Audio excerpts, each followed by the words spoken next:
Hi, Mum. You all thought you were here to learn about camera flying? No. How to be as good as us. We're amazing and we know everything.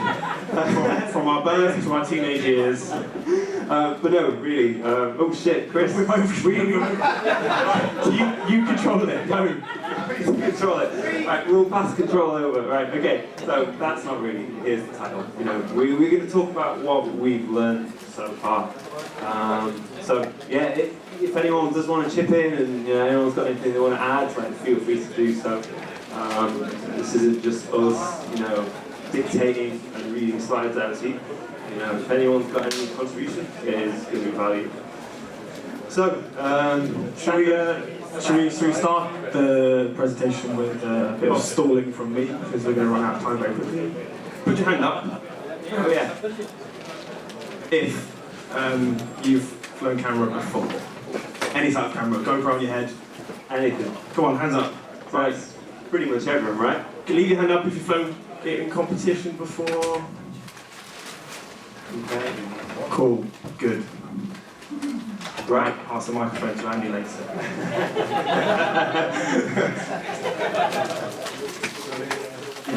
So I'm Chris, maybe. That is a photo of me on the left. Jump number 26 or something. And belly flying. That's the last belly flying picture anyone has ever taken of me. So, even on my belly. So, yeah, I got just less than 1,000 skydives. Got 900 and something now, 980. Most of them have been camera jumps, and I won a couple of medals. Gold in intermediate VFS, which doesn't actually count. It's my only gold I've ever won in my life. So. And I won silver doing camera for a team called Excite. I won bronze flying inside VFS as well, inside formation, and I won freestyle bronze as well last year. And cheese. And I'm a minor cheese sniffing celebrity. Has anyone seen Hunted? Put your hand up if you've seen Hunted. This show is about me, not Karim. Good. What's your dog's name? I can tell you about that. My dog? He's called Casper, because you can never find him. Good job. I'm Karim on Team Falafel and Hummus. I've got just over 1,000. I've got about 200 outside camera jumps mostly this year. VFS, hopeful, and a complete freestyle failure because my skydiving is not pretty enough. Okay, so just want to say thank you to our sponsors. We've got credit cards for tunnel flying, so we've won our skills that way, and well, everyone recognises this haircut, don't they? So, thank you. Also, like, Dean Nicholas or people like that. Yeah, and just saying, if anyone wants their name on this slide, yeah, we buy us a beer and then put your name on right now. Exactly. Right. Give us free stuff, biscuits, anything. Alright, so little disclaimer, sorry. Have a little read. Basically, what we know is always going to be, our opinion. It is subjective. It's not set in stone. It's not concrete that is the right thing or 100% correct. There are people here who have different experiences, and feel free to chip in and weigh in there. This is just simply our perspective on what we've learned so far. All right. Give it up for this man who just walked in. Woo! Thank you. Why do you want to fly with a camera? Give it up for Tim Gaines! He knows more than us. So why do you want to fly with a camera? It's really important because so many people have a GoPro on their head, but for what? What is the purpose for? If you're not going to use it for something really, do you want to add something that could add complication to your skydives? But every job, there is a tool and a consideration which you have to consider. So do you want to use it for debriefs? Something a bit simple you may want. Just for sharing some pictures with your mates. Do you want to make video edits? Are you interested in taking photos? Is it for competition, or do you just want to wear a camera because everyone wears a camera? These are all things that we've got to think about. Yeah, it's cool. Matthew's got the right idea. I've just completed a postgraduate teaching qualification. Yeah. So one of the things I learned is to be a good teacher, we have to set out aims and objectives. So there they are. Next. went too far, hang on. There we go. Yeah. Gear time. This is Gearhead, in case anyone doesn't know. So you all know that guy in Skydiving who likes to talk about how many pixels are on a camera, and yeah, that's that guy, and that's you talking to them about basically. So I think it's me on the left. Yeah, right. I'm gonna try and go through this gear thing quickly, just so that we don't bore you too much. So Karim's a gear man, and I just stick a camera. Yeah, pretty much. Like, you know, that's the way it is. So helmet choice: full face or open face? Any hands up for full face? Anyone? All right. Yeah. Okay. I like that. That's good. Exactly. Hands up for open faces. All right. There we go. So some of you don't wear any helmets apparently. All right. Here we go. So for no helmets. There isn't a right answer. It all really depends. You know, as long as you've got a cutaway, if you want to jump a camera, yeah, that is essential. Honestly though, if you mean business, get an open face helmet. Having said that, me and Chris, we've seen people. The Hayabusa cameraman, he's got a full face with a dual top mount. So has the guy who jumps for STC. The cutaway options are a little bit more fiddly for full face helmets, but the main reason, in my opinion, and Chris as well, like you'll see that on those formation. Throwing me in the bus, Karim. But if you look at if you look at the artistic teams or anyone who's filming freestyle or Freefly that moves around a lot, they all wear open face helmets because you can get it seating very precise. We'll talk more about ring sights and sighting options as well later, but you'll always be able to get the camera in a very precise position with an open face helmet, especially with like a chin cup. It's not going to vibrate, it's not going to move around a lot, whereas a full face is always going to have a little bit of play and a little bit What's of causing that squeaking? I don't know what's causing that whistling. It's definitely not me and you. So, yeah, Chris, do you want to take this one away, mate? Sure, so this is an example of snag hazards on a open face helmet. So let's watch the video. Let's watch the video first. Ignore the fact it was actually untwisting when I cut away, you can ignore that bit. So, you can probably tell that I had a cutaway here, and then the RSO didn't work at all, and this is the longest 3 seconds of my life. I have slowed it down for dramatic effect. No,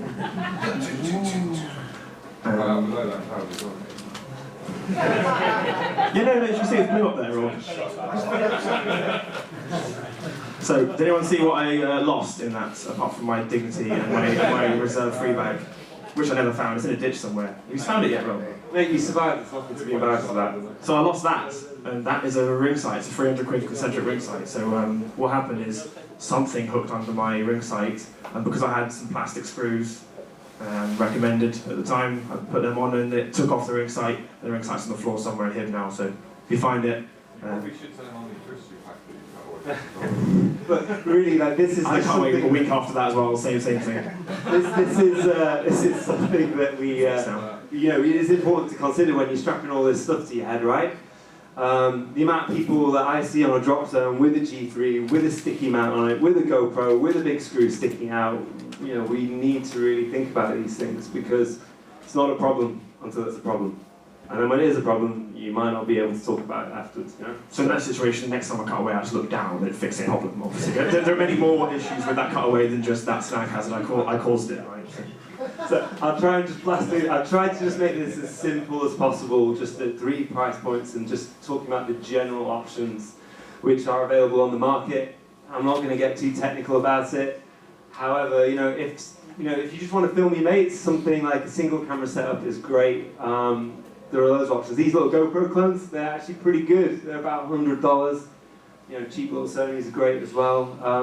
There are cutaway systems available for the G3. They're not brilliant, but it is there. It's not my preferred choice if I'm going to be jumping a camera helmet. For me, like if I was to jump like a G3, like the only thing I'd consider is one of the GrandFab chin mounts. Like to be honest with you. But there are options available. That's my personal preference. Everyone else's mileage may vary. There are like some decent camera cutaways, and there are some half decent helmet cutaways as well. Systems available for the G3. So yeah, I'm not going to get too much into the technical aspects of things. Is there anything that anyone does want to ask? Any burning questions about these cameras at all, or anything like that? No? Good, you don't know anything. No. Well, there's a couple things to consider. There's a brief point, obviously, with the GoPros, like comparing, like, for example, the GoPro 6 to the GoPro 5. The GoPro 6 will film at higher frame rates, at higher resolutions, because it's got faster processor. The image quality isn't massively different to the GoPro 5, and it has got slight issues with lens flare on the GoPro 6, for example. These Sonys are really great. Sony XC1000 has got BOS, which is like hardware stabilization. That's great, and there are some quick release plates available as well from the same people that do the sheer concept ones. Like, there are some quick release plates for that, which are really nice, like aluminium in flat and curved options as well. So those are thanks, Chris. Those are like decent options there. So am I even talking? yeah. So dual cameras, like, you know, I have seen people, again, jumping the G3 dual top plates. Again, it's not my preferred choice at all if you want to go for a dual setup, but some people jump it and some people make it work, so I have included it there. Again, we're just looking at major manufacturers here. You know, these are, you know, your entry sort of dual man options. I'm going to talk a little bit later about, you know, these types of systems using handy cams rather than using action cams. We're going to look at like the lenses, how like a fisheye lens will distort the image compared to a linear lens and things like that. We're just going to touch on that briefly. But again, these are just an overview of options which are available. People have got personal preferences. Like, I've got a Tomfly 3X for one of my camera helmets like this. That fits my head pretty well. But Chris, yay! It's cookie fuel. Yeah, cookie fuel for Chris because the My head's a weird shape. don't fit his head. Yeah, he's got a bit of a thin face, as you can see. Yeah. Here we go. Like, again, like, there's extensive setups as well where you can mount pretty much anything and everything. You know, the Tomfly do a CC2, Bonehead do a flat top. You can mount pretty much anything on these. So in terms of cameras, take your pick. You know, I've seen very expensive cameras mounted on these, and you know, these will really fit super tight, especially the Bonehead one with, you know, the release being around the ring. You can get that really cinched down quite tight. Andy, which camera helmet do you have? You have one of them huge ones as well, don't you, for your cinema stuff? I use a top right. I've done since 1996. For everything but Cool. Yeah. There are options, you don't have to be tied into one set option. So I've got a dual top plate and I've got like a simple camera helmet setup and I've got a G3 for whether I want to do that. Just a quick one, like, to touch upon. We've got these Sony mirrorless systems now which are really quite good. You know, they've got certain disadvantages compared to SLRs, but the difference isn't that great so much anymore, to be honest with you. Like, think about your neck. You know, a traditional SLR might be twice the weight of a mirrorless system. All that force you're putting on your neck when you are opening your parachute. Like me myself, I could not jump an SLR with the weight that is to it, especially considering I'd have to change to a really soft opening canopy. You know, you have to consider these things. So yeah, they're really great. We're just going to touch briefly on a few of the mirrorless options. Like Sony, like they do a pretty good job. They've got very fast autofocusing cameras. So at the lower end, you've got the A5100. Just a quick note here about the A6300 and A6500. If you are looking at a slightly more expensive model, the standard kit lens is not recommended. Both myself and another skydiver who filmed vertical stuff found that on very fast angle jumps, when you're using a 16 to 50 lens, the shutter will jam and the camera will malfunction. For example, It lets too much air in. Look at alternative lens options at whatever your preferred focal length is to shoot at. I never had that problem. Focal length? Sorry? What's your preferred focal We'll talk length? about that in a bit. There are other options available. I've got a 20mm, some people might prefer a 16mm lens. I never had the issue, interestingly enough, with the A5100. If anyone else has got any comments or any issues that they might have discovered with that, let us know. But yeah, I found that with that. Again, if you made your money, get a Sony A7R III. It's an amazing, amazing camera. Just briefly going to touch on the differences in focal length here and how that can affect the aesthetic of the jump. So if we look at this image here on the top, you see the dartboard. Obviously the distances that these photos are taken at are all different, but I just want you to look at how it affects the perspective.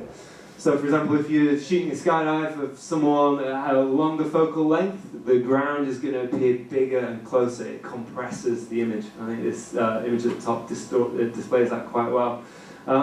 If you're looking at, for example, the GoPro 6 has got fisheye and linear options, so if you have a look at the slide here, you can see that. Now, some people do prefer to shoot the GoPros on narrow and medium settings, which is great. It does look better if you want to film outside. However, if you're interested in that aesthetic of having the background appear closer, what it does is on a GoPro and an action camera, it will simply crop the image in. So you're still going to have the background and other objects appearing really far away from each other because that's inherent in the lens. You're simply just taking a slice out here. So again, just something to consider, I think. Just going to briefly touch on some settings again, just to go over this. Like I personally would always shoot at 60 frames a second, 1080 at minimum. If you've got like other cameras, feel free to shoot at 4K and downscale it onto your computer. Your image and video will be better. Stills, again, I'm going to leave this slide here for you guys just to have a little look at. I'm not going to go too much over that. Have a play with the settings. Trunk, who runs the blog on the Hypoxic website, Get Hypoxic, he goes over some settings, options, and reasons why on stills cameras for the A600, A6000 even, and other models. Again, it's worth looking at. Have a play with it, see what works for you, but please don't use auto mode. Cool. Amazing. First video. Let's have a little look. We're just going to compare 25 to 60 frames a second. Hopefully this projector plays 60 frames per second footage. So if you just look, there is a significant difference. Like, hopefully that's all. The flying is better as well. Yeah. I'm in the first one, that's me on the left, looking like I have no idea what I'm doing. So yeah, like that's the reason why that I personally prefer to shoot at 60 frames a second. It's really when you put it side by side, it does look a lot smoother. So yeah, that's my preferred reason. But obviously, if you want to start slowing the footage down, you want to look at, you might want to edit a video in 25 frames per second and use your extra frames. You make it look really good when it's slowed down. The worst jumps ever, you slow it down, they look awesome. So these are some ring sight options. So the first one. Yeah, very good. So the first one up top is genuine one. Dan guessed one, European bronze, right? Is that correct? With a paper reinforcer stuck to his goggles. So, sorry.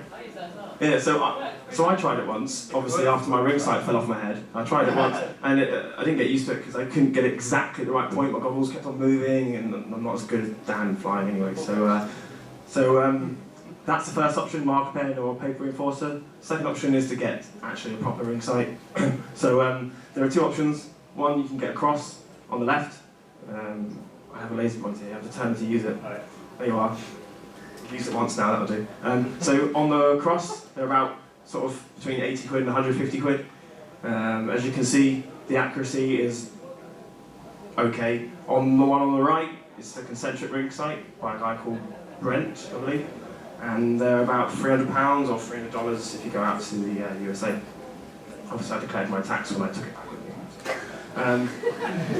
You can tell everyone can tell the picture on the right is more accurate than the picture on the left, right? So, but in terms of what you use, definitely try the 50p option, see what you get, and then keep on going. The less skill you have and the more tools you need, keep on going.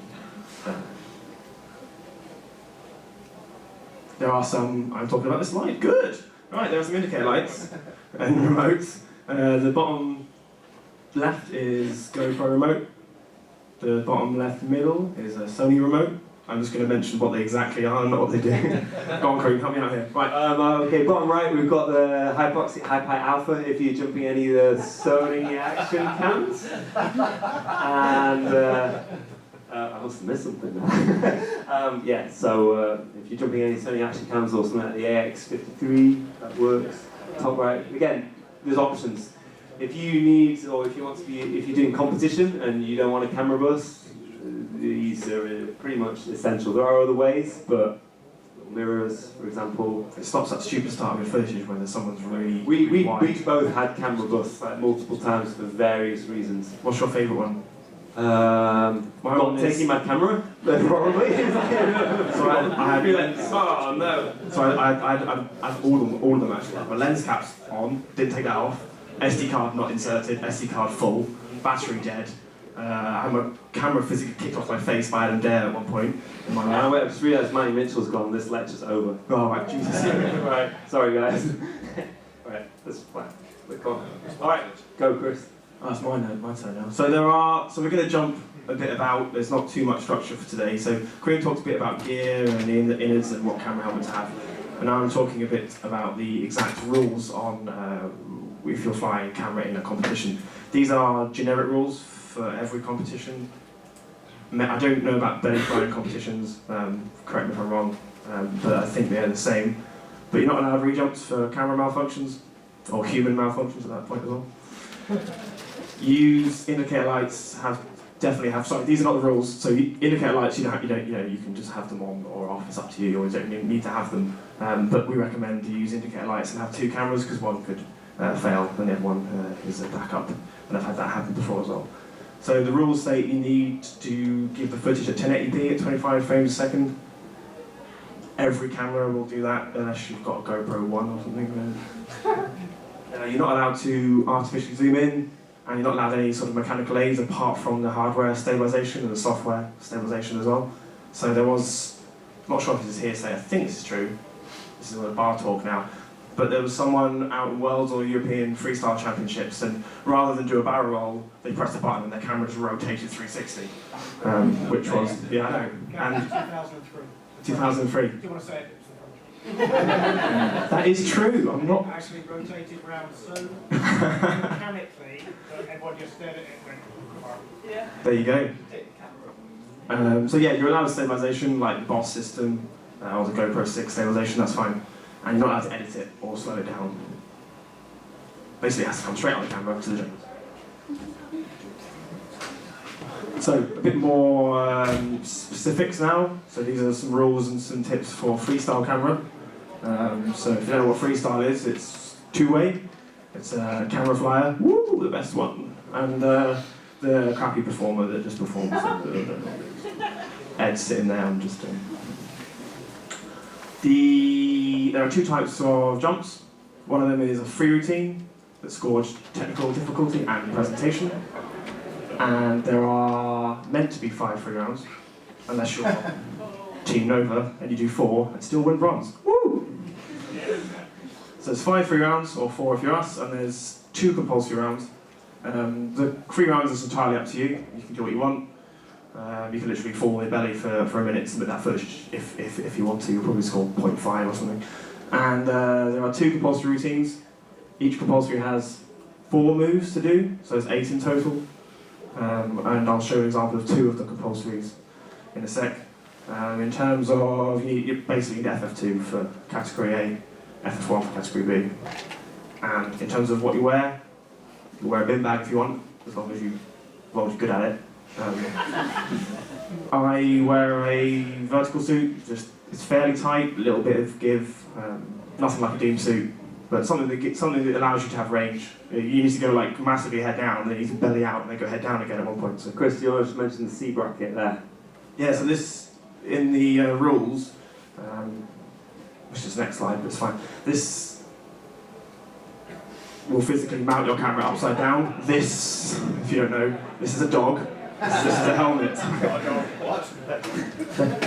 a lovely dog, it's called Casper. He's really fat now, my mum's fed him so much food. Anyway, this C bracket physically mounts the camera upside down because there are some rules that state, it used to be that only a couple of compulsories had to be this way, but now it's everything unless otherwise stated.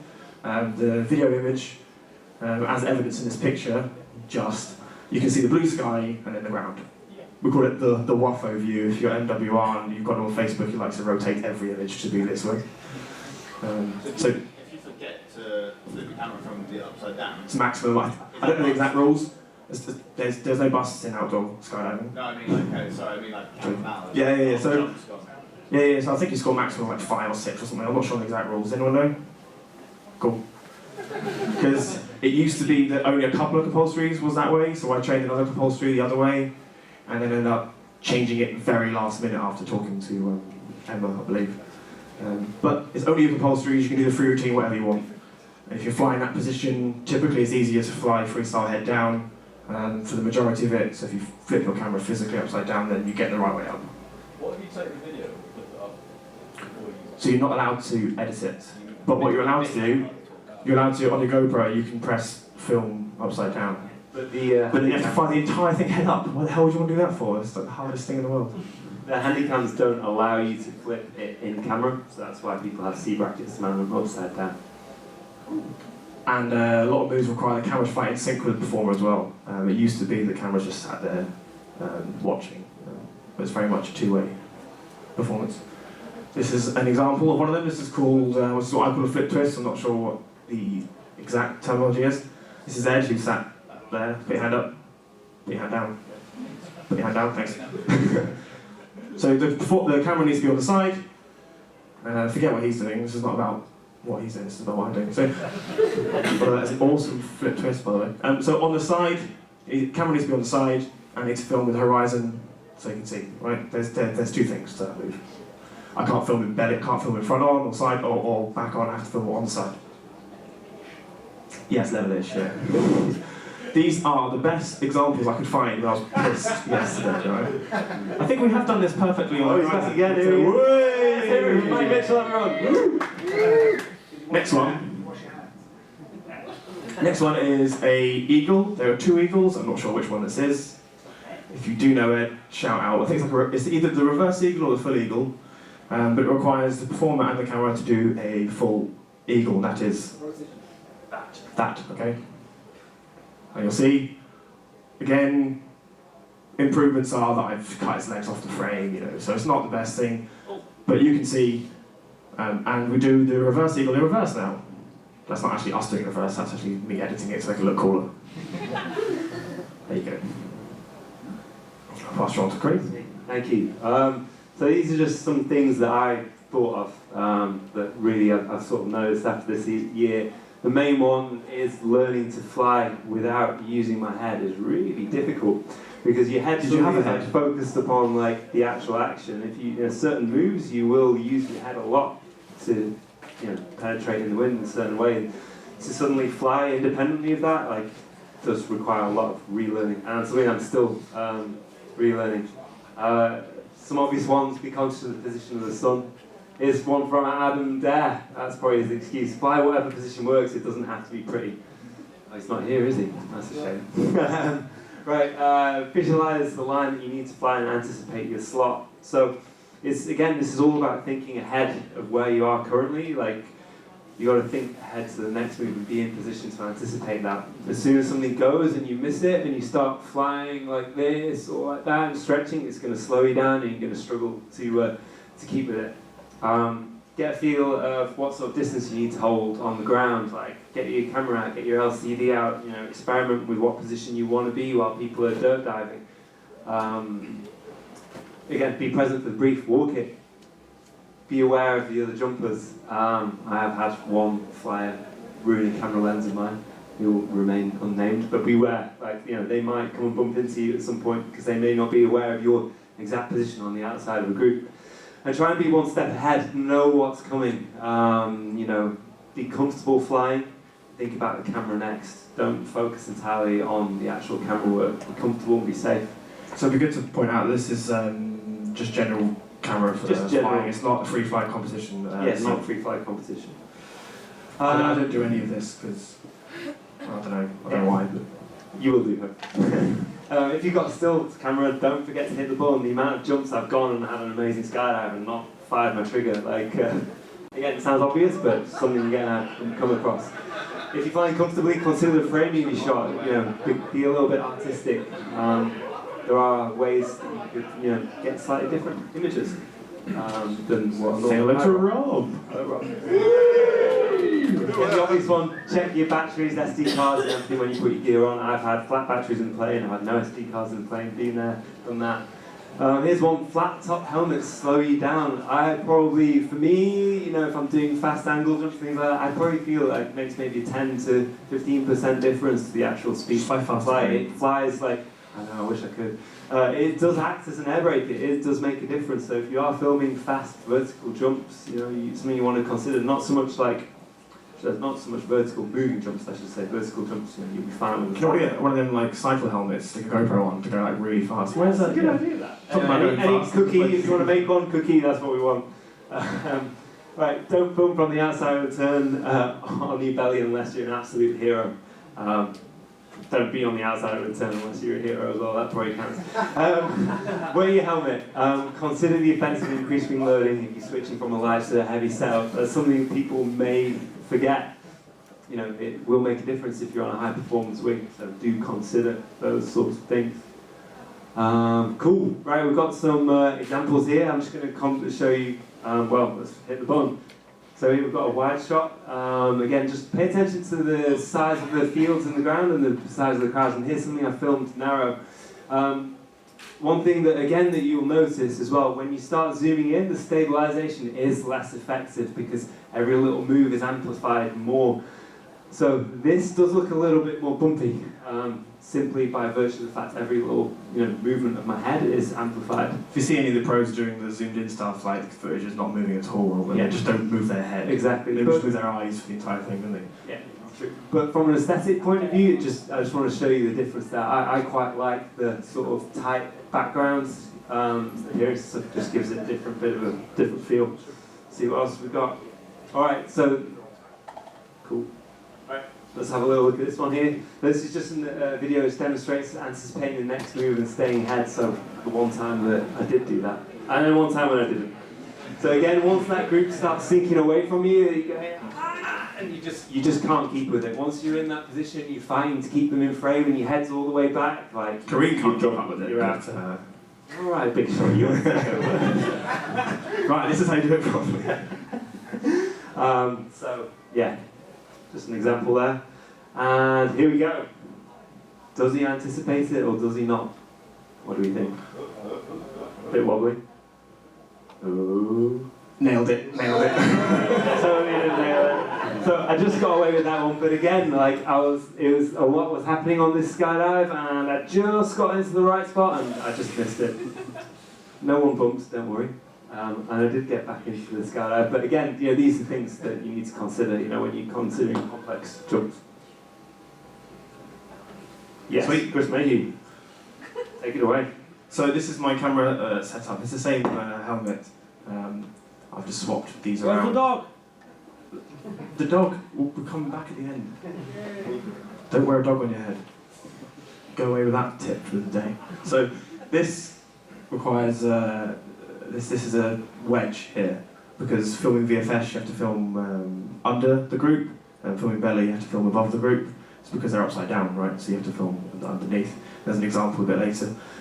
This helps because otherwise you have to look like this, and if you have a wedge then you have to look like this, right? It makes a tiny difference, but it really helps. And with a GoPro you just push it forward, and as long as those two are sized up fine.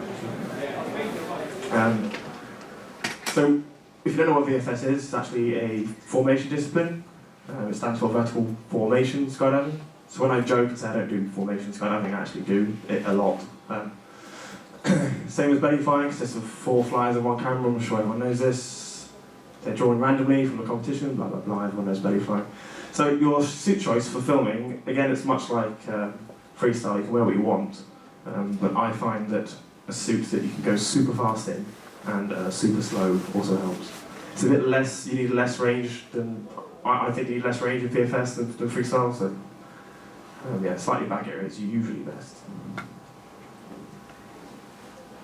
So these are some tips I figured out last night after having about 4 beers. I'm hoping all of them are perfectly PC. So the exit is important. If you're just starting out and your group is absolutely awesome, what are you laughing about?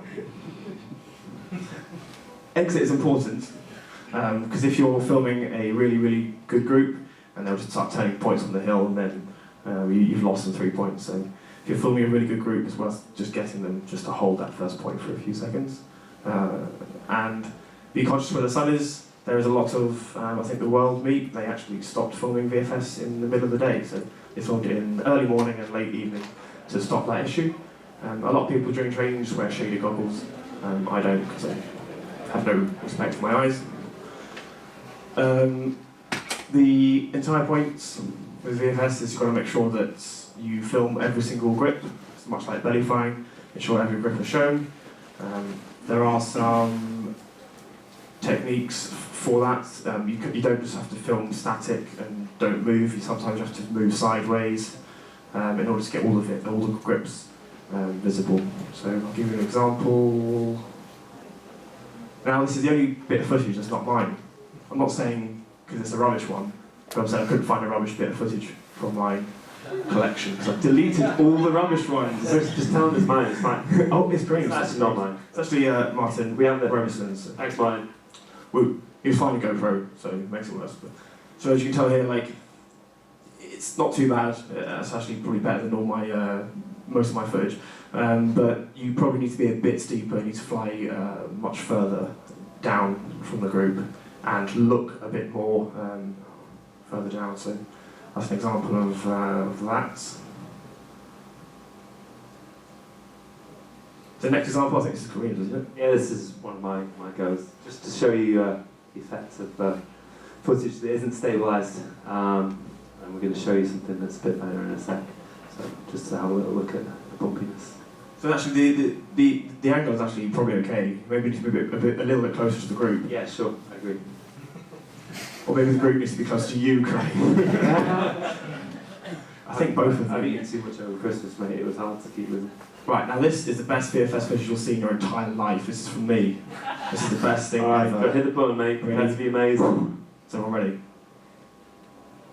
Look at that. Look how smooth that is. You can spread that on toast.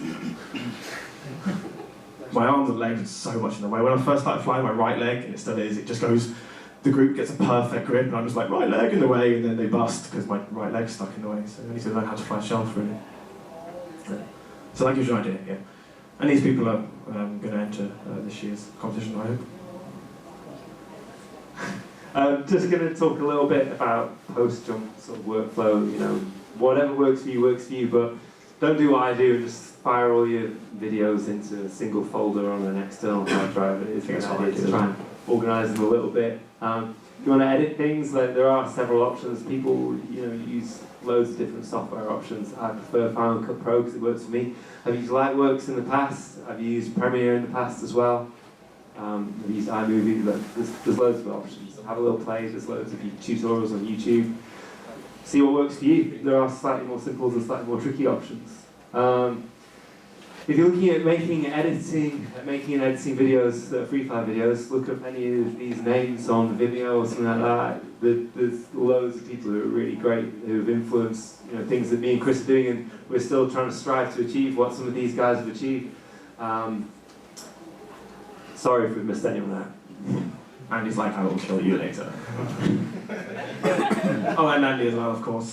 He's the boss, but it was out. No, this is talking about videos, of course. Oh, cool, sorry. Videos. Andy Stills, amazing.